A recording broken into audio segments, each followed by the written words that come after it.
तो आज हम बाकी प्रश्नों का हल करने जा रहे हैं। इनमें से 19 प्रश्न का हल किए थे। तो आपका पहला प्रश्न है, निम्नलिखित में से अल्फा कण है। देखिए, अल्फा कण जो होता है वो हीलियम परमाणु होता है जिसके बाहरी कोश में 2 इलेक्ट्रॉन होते हैं। ठीक है, इसकी आंसर हो इसका सी हो गया। नाभिक संलयन अभिक्रियाओं के लिए उच्च ताप आवश्यक है। देखिए, नाभिक संलयन जब होता है तो उसमें 2 परमाणु, एक ड्यूटेरियम और ट्राइटियम का कॉम्बिनेशन होता है जो आपस में जोड़ते हैं। तो जोड़ने के लिए जो परमाणु होते हैं उनके आपस के जो इलेक्ट्रॉन का आदान प्रदान होता है, मतलब चार्ज का। और चार्ज के लिए हमारा जो नियम होता है वो लागू होता है आपका कूलॉम का नियम। नाभिक रिएक्टर कौन सा कार्य करता है? नाभिक रिएक्टर जो होता है वो उसमें बिजली का उत्पादन होता है न्यूक्लियर रिएक्टर में। ठीक है, तो क्रिया जो होती है उसको नियंत्रण करने के बाद ही उसको चलाया जाता है, तो उसमें नाभिक ऊर्जा का उत्पादन होता है। तो इसलिए आंसर इसी हो जाएगा आपका बी।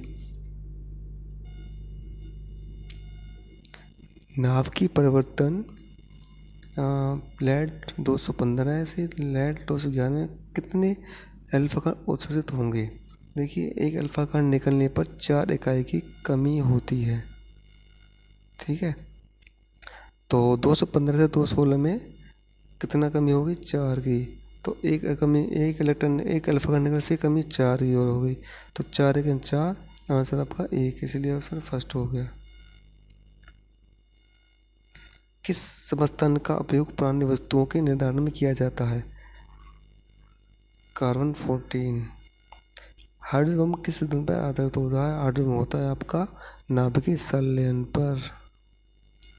Answer A.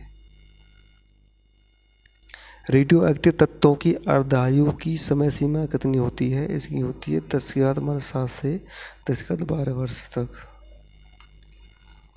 नाभिकीय रिएक्टरों में नियंत्रण छड़ें किस लिए प्रयोग में लाई जाती हैं? नाभिकीय रिएक्टर में जो नियंत्रण छड़ें होती है वो न्यूट्रॉनों की गति को कम करने के लिए उपयोग में लाई जाती हैं, या अभिक्रिया की गति को कम करने के लिए। तो आंसर बी हो गया। सूर्य में नाभिकीय संलयन प्रक्रम के लिए निम्नलिखित किसकी आवश्यकता होती है? देखिए, जब नाभिकीय संलयन होता है तो उसमें उच्च दाब की जरूरत होती है, और जब उच्च दाब के बाद जो संलयन होता है तो उच्च दाब उत्पन्न होता है, इसलिए आंसर आपका हो जाएगा आंसर ए।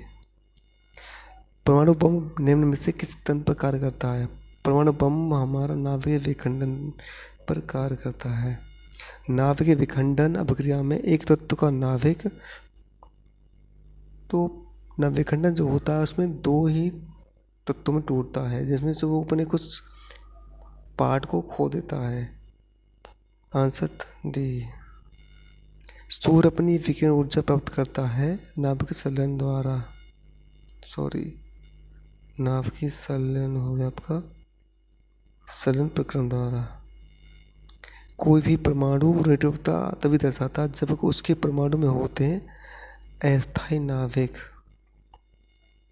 जब तक रेडियोएक्टिव तत्व के नाभिक अस्थायी रहेंगे तब तक वो स्वतः ही विकसित होते रहेंगे।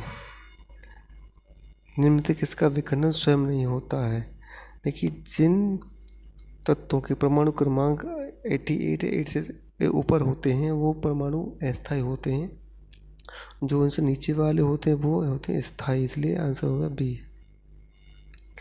नाभिक से निकलने वाली विकिरण में से निम्न से किसकी बंध क्षमता अधिक होती है?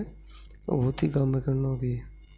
सूर्य के प्रकाश की ऊर्जा पृथ्वी पहुंचती है विकिरण द्वारा, क्योंकि चालन द्वारा तो ठोस में हमारा ऊष्मा पहुंचती है, समन द्वारा किसी द्रव में हमारी ऊष्मा पहुंचती है, लेकिन सूर्य की जो किरणें आती हैं वो विकिरण द्वारा आती हैं।